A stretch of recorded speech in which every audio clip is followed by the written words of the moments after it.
No dia 1º de julho de 1979 acontecia em Dijon-Prenois o GP da França. Aquele GP ficou marcado na mente dos fãs de Fórmula 1 por duas coisas. A primeira é a grande batalha entre René Arnoux e Gilles Villeneuve no final da prova. E a segunda é por ter marcado a primeira vitória de um motor turbo com Jean-Pierre Jabouille com seu Renault RS01. Mas claro, isso ficou só no domingo, porque na quinta e na sexta-feira o foco do GP era outro. Porque lá no 18º box, antes da saída dos boxes, a Arrows apresentava um design inovador e que colocou medo até no Colin Chapman. A Arrows tinha iniciado a sua campanha na Fórmula 1 apenas um ano antes, em 1978. Todos os seus quatro fundadores saíram diretamente da Shadow e se juntaram a Tony Southgate para formar então a Arrows F1 Team. Arrows, que era a inicial de todos os nomes e sobrenomes dos seus fundadores: Franco Ambrosio, Alan Rees, Dave Vass, Jack Oliver e o próprio Tony Southgate. A Arrows começa sua trajetória na Fórmula 1 já envolvido em polêmicas, porque o seu primeiro carro, o Arrows FA01, era na real o Shadow DN9 projetado pelo próprio Dave Vaz e Tony Southgate, que levaram o seu projeto para Arrows e a Shadow protestou, ele obviamente foi considerado ilegal, então eles tiveram que reconstruir um chassi chamado de Arrows A01. A Arrows, no seu primeiro ano de Fórmula 1, conseguiu alguns bons desempenhos com o Ricardo Patrese e também o Rolf Stommelen ao volante, e foi marcada por algumas tragédias também. Foi dos pés, né, e das mãos de Ricardo Patrese a confusão causada no Grande Prêmio da Itália de 1978, logo na largada, que acabou vitimando, infelizmente, o piloto Ronnie Peterson, né, naquele GP. Ele que depois veio a falecer por complicações nos hospitais e teve uma embolia pulmonar, mas esse não é o foco do vídeo. A Arrows consegue em 1978 o seu primeiro grande objetivo, né, já que ela era um braço, entre aspas assim, da Shadow, né, com seus fundadores sendo ex-membros e até o seu primeiro carro sendo um carro Shadow. Eles conseguem terminar o campeonato de 1978 à frente da Shadow, marcando 11 pontos contra 9, empatando com a Williams pela nona colocação do campeonato de construtores. E para 1979 o objetivo era ainda mais claro: conseguir se firmar como uma equipe de meio de pelotão, brigar por pódios e posições mais acima da tabela se algum caos acontecesse ou se a pista permitisse. A Arrows faz a primeira metade do campeonato inteira ainda com Arrows A01, e então no GP da França de 1979 eles entregam ao mundo o Arrows A02, que é o foco desse vídeo. A Fórmula 1 estava vivendo, ainda nos anos 70, no final dos anos 70, a grande revolução do efeito solo. O Colin Chapman tinha aparecido com o Lotus 78, que viria a ser o grande dominador da temporada de 1978 com o próprio Ronnie Peterson e também o Mario Andretti, levaria os títulos, e então todas as equipes passaram a utilizar o conceito e a brigar entre elas qual que conseguiria ter o efeito solo mais impactante, o efeito solo mais efetivo de todo o grid. E aí então começaram a revolução chamada dos carros asas, porque você explorando o efeito solo, o foco passou a não ser mais a asa dianteira e a asa traseira, e sim túneis de Venturi selado por mini saias laterais que iam até o chão, tá? E essas mini saias, esses túneis de Venturi, eles eram com a seção inferior de um aerofólio, ou seja, eram como se fosse um aerofólio gigante colado na lateral do carro que ficava selada para conseguir gerar o máximo de downforce em uma região específica, em um momento específico. O downforce gerado por efeito solo, ele é um pouco menos eficiente em baixas velocidades do que uma asa, porém em altas velocidades ele é muito, mas muito mais eficiente, porque ele não adiciona tanta superfície e ainda faz parte de um componente que já fazia parte dos carros de Fórmula 1, que eram side pods. Então você unia o útil com o agradável e assim conseguia extrair mais desempenho dos carros, extrair mais downforce e, por consequência, velocidades em curvas maiores. O Tony Southgate contou em uma entrevista para a Auto Sport britânica, uns tempos atrás, que ele já sabia que o Peter Wright e o Dave Vaz eram muito interessados no conceito do carro asa desde antes da revolução do efeito solo.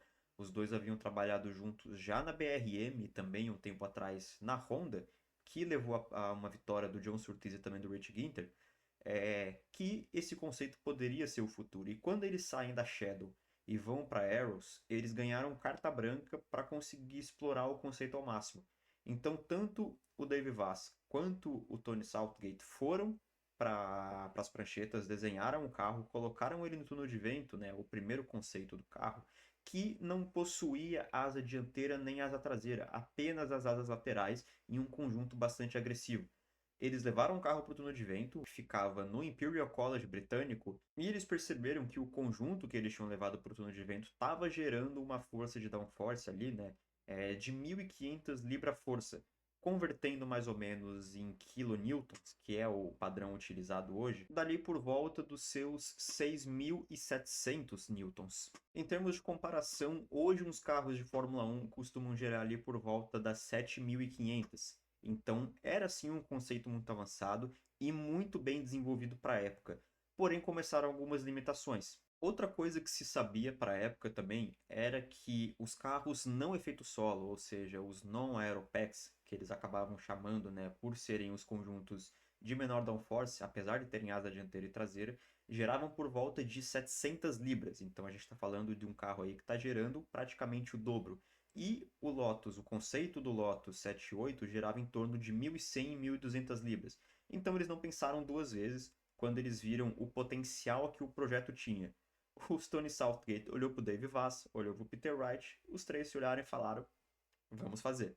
Esses números eram tão impressionantes que até o Jack Oliver, que era o sócio majoritário da Arrows, se impressionou e falou: o que, que a gente vai fazer com tanto downforce, com tanto projeto? A gente não pode levar isso para frente. Depois ele também acabou cedendo, falou que se dane, nós vamos fazer. Só que começar a colocar a mão na massa, as coisas começaram a sair um pouco do controle ali para a Arrows, tá? Já começaram a ter um pouco de sinais de fracasso. Um deles era em relação ao peso, que o carro era em torno de 40 a 50 quilos mais pesados que os demais, e a gente está falando aí de uma perda de a cada 10 quilos em torno de 3 décimos, então a gente pode colocar aí um carro de 0.7, 0.9, às vezes até mais do que um segundo mais lento do que o resto, só por causa do peso.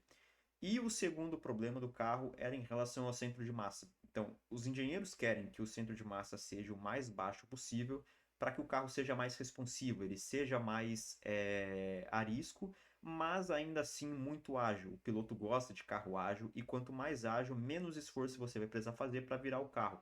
E além disso, quanto mais alto é um centro de massa, se a gente for comparar aí, por exemplo, um carro de Fórmula 1 que tem o seu centro de massa, né, praticamente colado lá no chão, e um ônibus que você sente quando ele vai fazer alguma curva, ele parece que quer tombar. Então esse é o efeito do centro de massa mais alto. O carro vai querer tombar. E isso é tudo que você não quer num carro de Fórmula 1 que está fazendo uma curva pelo menos a mais do que 170 por hora. Nessa mesma entrevista para a Autosport britânica, o Tony Southgate ele completa ainda de que a parte de baixo do carro, né, ela era tão lisa, tão lisa, tão plana, que ele acabou se impressionando e colocando tanto o motor quanto a caixa de marchas numa posição de apenas 2,5 graus. E ele acabou se deixando levando muito pelos dados, né, do túnel de vento, do downforce gerado e acabou se esquecendo de se preocupar com o centro de gravidade.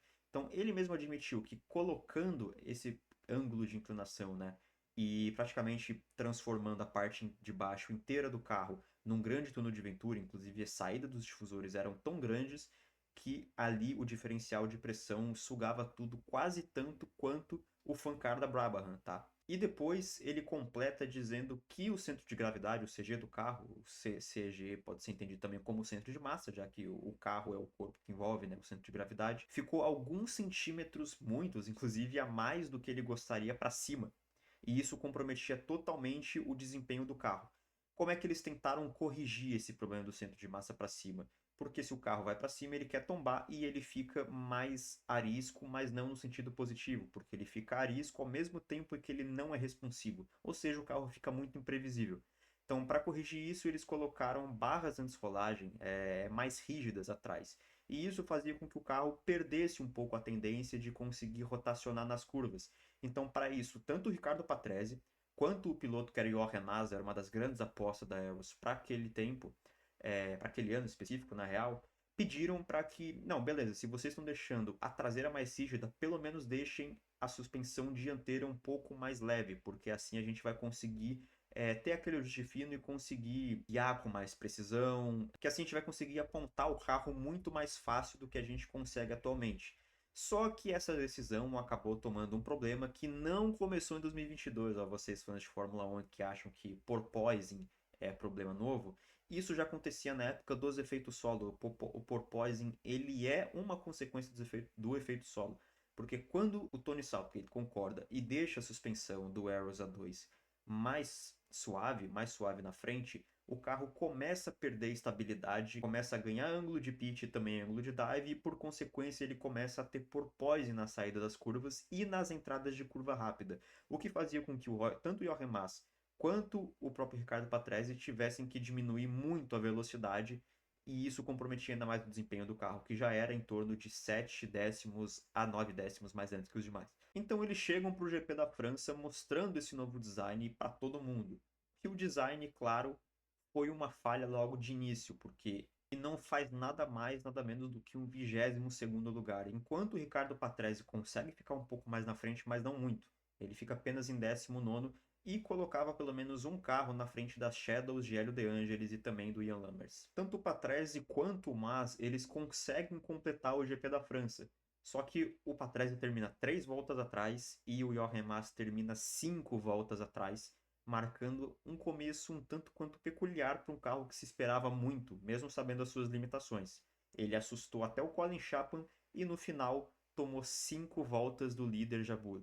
O Southgate, então, tentando corrigir as limitações, ele prepara um novo pacote de atualizações para o Arrows A02 e eles estreiam 3 GPs depois uma versão atualizada com asa traseira para tentar corrigir o desempenho, né, do carro ter muito oversteer e até dar um pouco de resultado. O Jochen Mass, ele consegue salvar a equipe no ano, né, pelo menos com o Arrows A2, com 2 6º lugares, as únicas 2 vezes que aquele carro chegou a pontuar em 1979, já que ele seria aposentado para o ano seguinte. E eles terminam aquele Mundial de 1979 com apenas 5 pontos, mas ainda assim 2 acima da Shadow, que acabou encerrando as suas atividades no final do ano, dando assim um brinde ao fracasso. A Arrow sobreviveria na Fórmula 1 ainda até 2002, mesmo com suas peculiaridades e problemas enfrentados ao longo do caminho, mas não deixa de ter entregue um dos modelos mais raros, peculiares e ambiciosos que a Fórmula 1 já viu. Gostou do vídeo? Não se esquece de deixar o like, se inscrever aqui embaixo, comenta qual carro você gostaria de ver no próximo Raio-X da Fórmula 1 e até a próxima.